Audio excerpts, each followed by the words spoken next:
एक सेगमेंट, ठीक है। फिगर लिखी हुई है, ये सर्कल का जो रेडियस है वो कितना है 21 है, और एंगल एओबी कितना बन रहा है, एंगल एओबी बन रहा है 120 डिग्री, एंगल एओबी कितना बन रहा है 120 डिग्री। और हमें क्या करना है, सिर्फ इस ब्लू पोर्शन का निकालना है, सिर्फ ब्लू पोर्शन का। तो पहले क्या करेंगे, सेक्टर का एरिया निकालो और ट्रायंगल का माइनस कर दो।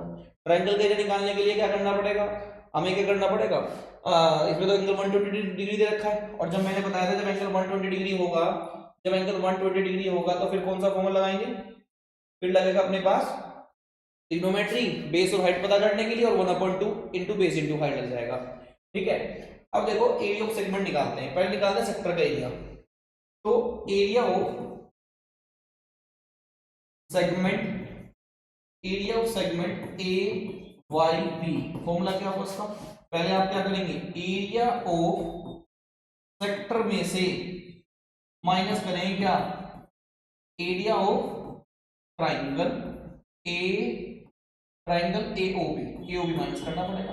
पहले एक काम करते हैं, एरिया ऑफ सेक्टर, सेक्टर का मतलब माइनस सेक्टर निकाल लेते हैं। तो पहले हम निकालते हैं area of sector, area of sector निकालते हैं पहले। तो वो होगा theta upon 360 into pi r square.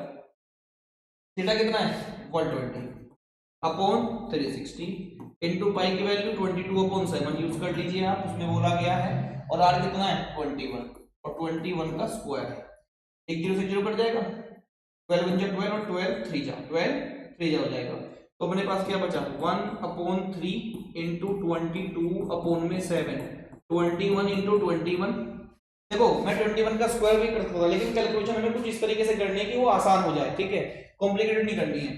3 से इसको कट कर लो 7 आएगा, 7 से इसको कट कर लो गायब हो गया, 22 बचा 21, इन दोनों की गुणा करने पे आएगा 462 सेंटीमीटर स्क्वायर।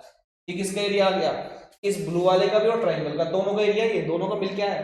अब क्या करना है, ट्राइंगल का एरिया निकालना है। ट्राइंगल को जूम करते हैं, थोड़ा सा अलग बना लेते हैं, ठीक है, ट्राइंगल को जूम करके अलग बना लेते हैं। तो ट्राइंगल कुछ ऐसे बना हुआ था, अगर आप देखें फिगर में, ये था O, ये है A, ये है B, जो रेडियस है वो कितना है सर इसका, ट्राइंगल का 21, सर्कल का रेडियस 21 है, तो ये तो है रेडियस 21 सेंटीमीटर। हम क्या करते हैं, इस O पॉइंट से इस कोण AB के ऊपर एक परपेंडिकुलर बाइसेक्टर डालते हैं, और उसको नाम देते हैं M, OM। तो जो ये OM है ना, ये परपेंडिकुलर है किस पर, AB पर। अगर OM AB पर परपेंडिकुलर है और इस एंगल O को भी क्या कर रही है, बाइसेक्ट कर रही है, यानी पहले ये कितना था 120 डिग्री, और अब 60 डिग्री इधर हो गया और 60 डिग्री इधर हो गया। हमने कुछ लाइन इस तरीके से ड्रॉ करी है कि हमें वो परपेंडिकुलर भी जाए, यानी जितना ये उतना ये, और ये इसको कट भी करता हुआ जाए, तो 60 ये 60 ये। अब देखो, अगर मेरे को इस ट्राइंगल का एरिया निकालना है, ट्राइंगल का एरिया निकालना है, और ट्राइंगल का एरिया निकाल करके क्या कर देंगे, इसको माइनस कर देंगे, ठीक है। अब ट्राइंगल का एरिया कितना है, ट्राइंगल का एरिया निकालने तो क्या करने वाले हैं, ये 60 डिग्री हो गया। अगर मेरे को ये वाला बेस और ये हाइट पता चल जाए, तो 1/2 बेस इंटू हाइट लगा करके हम क्या कर लेंगे, ट्राइंगल का एरिया निकाल सकते हैं। तो देखो कैसे करने वाले हैं।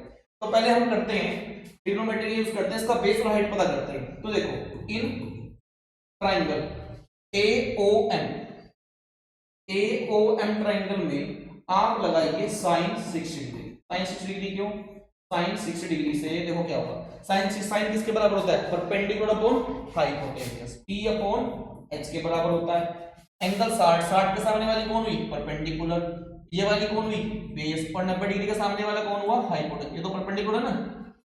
तो P कितना है AM, P कितना है AM है, हाइपोटेन्यूज कितनी है 21, हाइपोटेन्यूज कितनी है 21 है, हाइपोटेनियस है 21। sin 60 कितना होता है, स्क्वायर रूट 3 अपॉन में 2 इक्वल्स टू AM अपॉन में 21 को जब मल्टीप्लाई करें तो 21 स्क्वायर रूट 3 और अपॉन में 2, और बराबर कितना आ गया AM। लेकिन अपने को AM नहीं चाहिए, हमें क्या चाहिए पूरी AB, हमें क्या चाहिए पूरी AB। पूरी AB निकालने के लिए क्या करता हूं, पूरी AB निकालने के लिए AM के 2 से मल्टीप्लाई कर दो, तो 2 इंटू में AM कितनी है, AM है अपने पास 21 रूट 3 और अपॉन में 2 से 2 कट गया, तो AB कितना आ गया, AB आ गया अपने पास 21 रूट 3 सेंटीमीटर। यानी ये जो बेस है इसका, ये निकल के आ गया 21 रूट 3 सेंटीमीटर। अब हाइट और पता करते हैं। हाइट पता करने के लिए क्या करते हैं, cos 60 लगाओ। cos 60 कितना होता है, बेस अपॉन हाइपोटेनियस। अब इस एंगल के अकॉर्डिंग 60 के अकॉर्डिंग तो बेस कौन हुआ, OM, और हाइपोटेनियस को भी कौन हुई 90 डिग्री के सामने यानी A हुई। तो यहां पे लिख देता हूं बाकी cos 60 कितना होता है, cos 60 होता है 1/2 इनटू में, सॉरी इक्वल टू में, इक्वल्स टू OM तो नहीं पता, लेकिन AO कितना है 21 किस में मल्टीप्लाई करो तो 21 बन जाए 21 अपॉन में 2 कितना आ गया OM। तो इस ट्रायंगल का एरिया निकालने के लिए अपने पास हाइट भी पता चल गई, कितनी आई, ये हाइट आई 21 अपॉन में 2 सेंटीमीटर। अब जब इस ट्रायंगल का एरिया निकालना है हमें, तो हमें इसका बेस ही पता है, हमें इसकी हाइट ही पता है। अब एरिया ऑफ ट्रायंगल का फॉर्मूला क्या होता है, एरिया ऑफ ट्रायंगल AOB, ये राइट एंगल ट्रायंगल बन गया क्योंकि इसका इसमें ये 90 डिग्री है ना यहाँ पे, तो ये बेस ये हाइट, तो 1/2 इनटू में बेस क्या हो गया AB, उसके ऊपर परपेंडिकुलर कौन हो गई OM, तो इक्वल्स टू 1/2 इनटू AB कितना है, AB है अपने पास 21√3 और OM कितना है, OM 21/2, तो AB तो हो गया 21√3 इनटू में OM कितना है, OM है अपने पास 21 और अपॉन में 2, 21 अपॉन में 2 इक्वल्स टू 21 की 21 में मल्टीप्लाई करो तो कितना होगा, 21 का स्क्वायर 441 स्क्वायर रूट 3 और 2 की 2 में मल्टीप्लाई करो कितना होगा, 2 2 जा 4 हो जाएगा सेंटीमीटर स्क्वायर। यानी जो भी ये ट्रायंगल है, इस ट्रायंगल का एरिया आ गया 441 स्क्वायर रूट 3 अपॉन में 2 सेंटीमीटर का स्क्वायर। ठीक है बच्चों, इसका एरिया कितना आ गया 441√3 सेंटीमीटर का स्क्वायर, और पूरे सेक्टर के लिए कितना था 462। अब हमें क्या करना है, हमें निकालना है area of segment. Area of segment के लिए क्या करना पड़ेगा, एरिया ऑफ सेक्टर कितना है अपने पास, एरिया ऑफ सेक्टर अपने पास 462 minus area of triangle AOB, वो भी निकाला हमने, कितना है हमारे पास 441√3 अपॉन में 4 अपॉन में 4 हो जाएगा, तो 441√3 और अपॉन में कितना हो जाएगा 4। एक काम करते हैं, नीचे कुछ नहीं तो 1 लगा लो, ठीक है। वैसे तो आंसर ये भी ठीक है, लेकिन अगर इसमें से कुछ कॉमन दिख रहा है तो निकाल लो। तो क्या कर सकते हैं इसमें कॉमन, हम एक काम करते हैं 21 कॉमन लेते हैं। जैसे हम 21 कॉमन लेंगे यहां से, तो अंदर क्या बचेगा, यहां बचेगा अपने पास 22 माइनस 21, यहां से जब 21 कॉमन लेने का मतलब है 21 से इसको भी डिवाइड करो और 21 से इसको भी डिवाइड करो। तो 21 में जब कॉमन ले रहा हूं बाहर, तो 21 से इसको डिवाइड करूंगा तो 22 आएगा, फिर 21 से इसको डिवाइड करूंगा क्योंकि ये स्क्वायर है 441 का, तो 21 ही आएगा, और √3, ठीक है, और अपॉन में 4। एक तो आंसर ये भी सही है।